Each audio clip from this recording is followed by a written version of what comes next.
Görə təhlil qabiliyyətin artsın ki, sən imamın gəlsin, işlərə sahib olsun. Yoxsa dünyanı idarə eləmə əvəzində 24 saat sən suallar var, cavab verməlidirlər. Sən gərək bir yerə çatasan ki, haqq əhlinin hərəkətini göydə işarədən tuta biləsən. Bu kör-köranəlidir, yox, bu əksinə bəsirətin ən ali zirvəsidir. Haqq haqdır, nahaq nahaqdır. Hara çəksən, çevirsən belədir. Bir yerə gəlib çatmalıdır da bu cəmiyyət ki, haqqı göydə tutmalıdır ki, bəli, bu kişi haqdır, bu adam haqdır, bunun sözü haqdır. Haqdır da haqdır. Haqq olmağı üstündədir. Bunu necə müəyyən eləmək olar? Bu qəlbdən asılıdır. Deyir ki, meyvəni kəssəm, desəm yarısı halaldır, yarısı haram. İmam Sadiq əleyhissalam. Zürarə sual verməz ki, bu necə olur?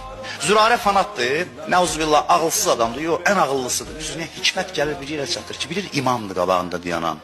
Başqalarından iki cür tabi olmaq var. Bir kör-köranə, kör-köranə tabi olan kör-köranə də tabicilikdən çıxır, o heç. Bir də var ağıl və bəsirət səbəbindən gəlirsən, bir yerə çatırsan ki, bu İmam Cəfər Sadiq əleyhissalamdır. Bunun hərəkətində heç bir nöqsan ola bilməz.